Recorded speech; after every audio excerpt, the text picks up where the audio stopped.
You're locked into Dodor 5 FM from Little Haiti to the world. And right now, it's time to dive in.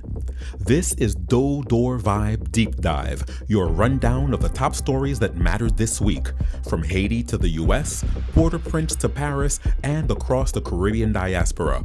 News, culture, and headlines that hit home. Whether you missed it or need a recap, we've got you. This is Dodor Vibe Deep Dive, and it starts right now. Let's go. June 10th to June 16th, 2025. Okay, let's dive in. There's a lot happening with Haiti and, U.S. policy. It's moving really fast, complex stuff based on what we've been reading. Yeah, absolutely. And it's not just like abstract policy. It's hitting the ground hard in Haiti, right? Interacting with a really tough situation there. Exactly. So for this deep dive, we've pulled together a stack of recent reports, Dodor Vibe news from just this past week, personal accounts mixed in too. Mm-hmm. Our mission really is to take these pieces and try to fit them together to help you understand this multi-layered crisis happening within Haiti right now. Right. And also these significant, really rapid shifts we're seeing in U.S. immigration and travel policies that the sources say are directly impacting Haitians and others too. And what's striking when you look across these sources is how you get such different perspectives, the official policy language, the broad statements. Yeah. But then you also get the immediate, often really stark impact on individual lives through those personal stories. Our goal is to try and connect those dots for you. Okay, so let's start with what the sources are describing inside Haiti itself. This crisis seems to be, rapidly intensifying. What stands out?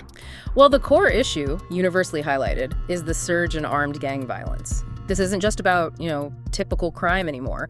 The reports show it's forcing massive numbers of people from their homes. Massive intense, right? I saw one source citing UN data that really jumps out. A record 1.3 million people displaced just in the past 6 months alone because of the violence. Oh. That number, it just paints such a clear picture of how quickly things are worsening for ordinary people. Right, and this violence has these really direct consequences for daily life, for connectivity, even just basic movement. We saw one report mention that gang activity had completely stopped commercial air travel from the capital, Port-au-Prince, since November of last year. Since November. So think about that. No commercial flights out of the main airport for months on end. Exactly. But the sources did note one small, maybe recent sign of domestic travel trying to resume. Uh-huh. Yeah, a Sunrise Airways flight reportedly took off from Port-au-Prince to Cap Haitian recently. First commercial flight in 7 months, apparently. And there was that quote shared from a passenger on the flight, James Jean Charles, who said, "The country is infested with gangs. You can't go by road." Yeah. That really just brings home the challenge, doesn't it? It absolutely does. It highlights how dangerous just moving within the country has become. This domestic flight starting up again, even if it's just one small step, it underscores how critical air travel is when the roads are basically unsafe. Yeah.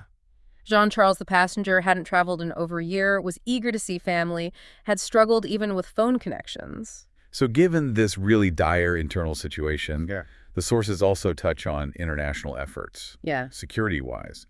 What are the reports saying there? Yes, and the consensus across the material seems to be that the current UN-backed security mission, the one led by Kenya, it's facing pretty significant challenges. It's described as underfunded, poorly manned, and the sources indicate it just hasn't managed to make significant headway against this spiraling gang crisis. And that's where you see leaders like Brazil's President Lula stepping in, calling for changes. Exactly.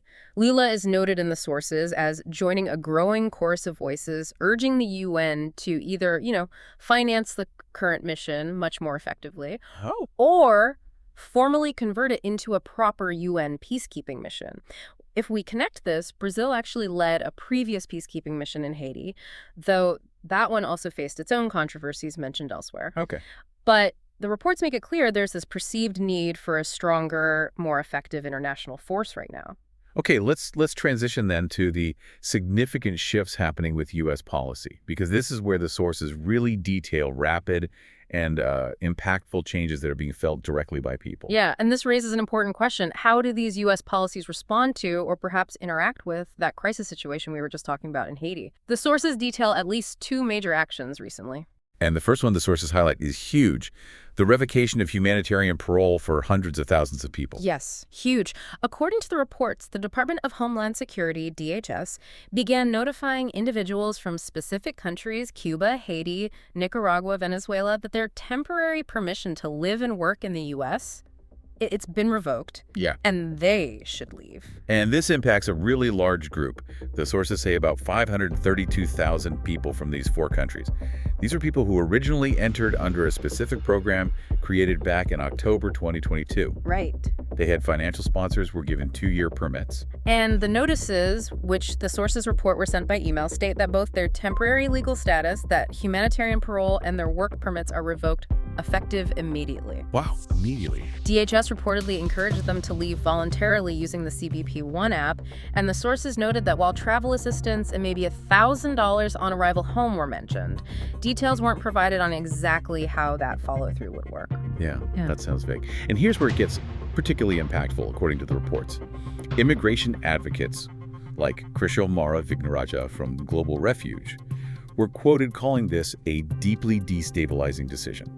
A key insight here, drawn from the advocates' perspective in the sources, is that these are people who, by all accounts in the reports, played by the rules. They passed screenings, paid for their travel, got work authorization, had begun the process of rebuilding their lives here. The revocation just pulls the rug out from under all that stability. The sources include a personal account that really illustrates this from Zamora, a Cuban mother. She arrived under this parole program with a sponsor. Her parole was revoked. Right. And she's now quoted expressing deep fear of deportation, especially being separated from her son.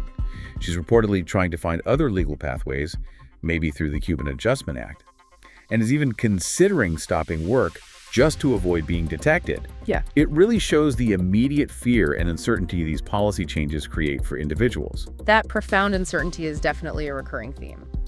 And the second major policy change detailed in the sources is the travel ban. Yes, the full ban on travel from Haiti, which the sources state made it the only country in the Western Hemisphere with fully restricted travel as of June 9th. Right. The ban also reportedly applies to nationals from 11 other countries and heightens restrictions for 7 more, including Venezuela and Cuba. And the reports state that the administration cited reasons like high visa overstay rates and national security concerns as the basis for this ban.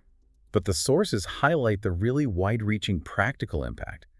It affects individuals like business travelers from Haiti, who typically come to places like Miami or New York, and potentially even people needing life-saving medical care, who might now be forced to rely on Haiti's already struggling hospitals. And we also hear about Luckner Raymond, remember, the Haitian co-founder of the nonprofit Project Rouge, which does important work. Yes, that story. The sources detail how he had a visa appointment scheduled to travel to Indianapolis to meet with his U.S. colleagues and donors, but that trip got canceled. The travel ban took effect just days before he was supposed to fly. His U.S. colleague, Jemelyn Williamson, also a co-founder, expressed her distress in the report, noting how much Raymond carries the organization and how vital that face-to-face meeting was for encouragement, for planning.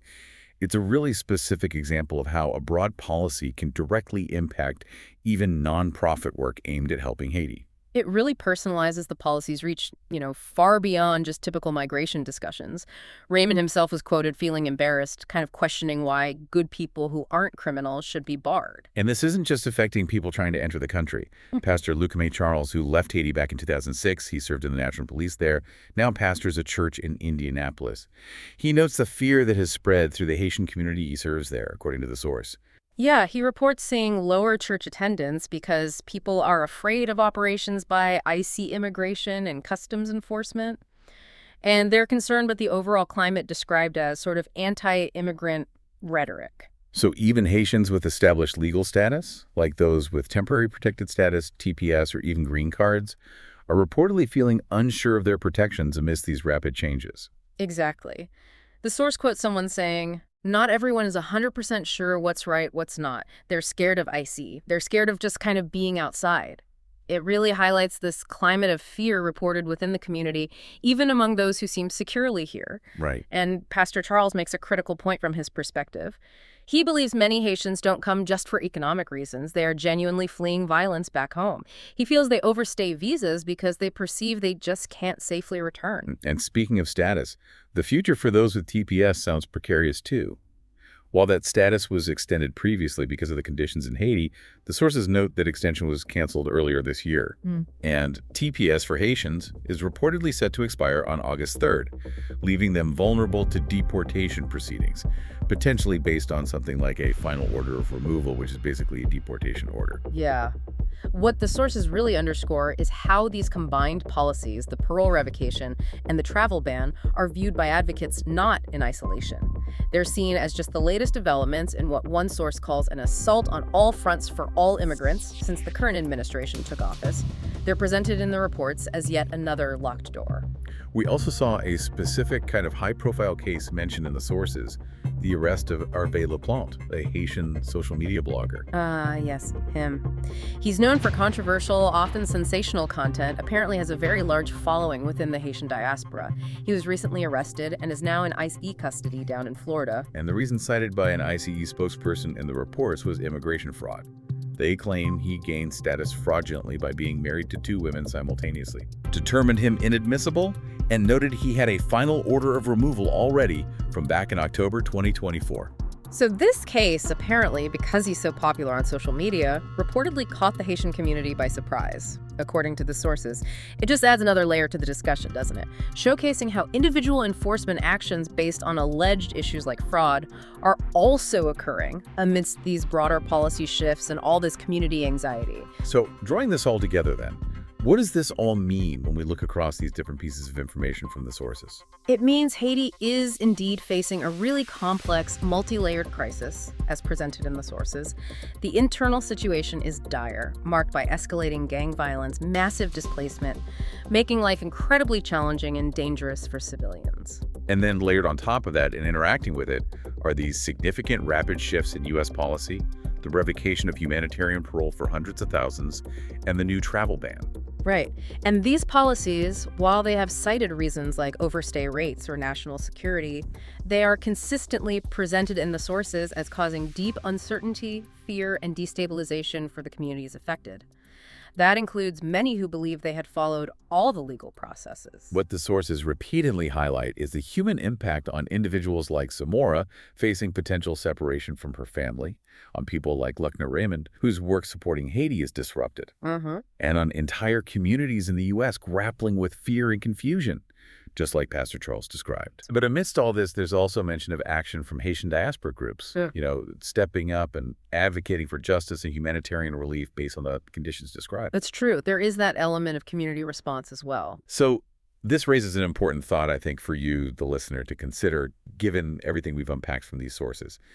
With the crisis in Haiti escalating so dramatically, and these rapid U.S. policy changes, ongoing policies, that the sources note are causing all this strain and divisiveness. What does all of this mean for the individuals caught between these massive forces? And the sources hinted that the coming week might reveal how U.S. lawmakers specifically respond.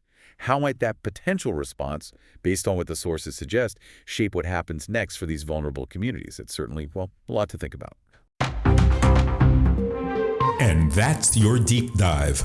The headlines, the stories, the voices that matter, brought to you by Dodor Vibe FM. Catch us every week for a recap of the news that moves our people, our culture, and our world. Missed part of the show? No stress. Replays continue all week and are always on dodorvibe.com and on our socials at Dodor Vibe. Until next time, stay sharp, stay loud, and stay connected. This has been Dodor Vibe Deep Dive from Little Haiti to the world.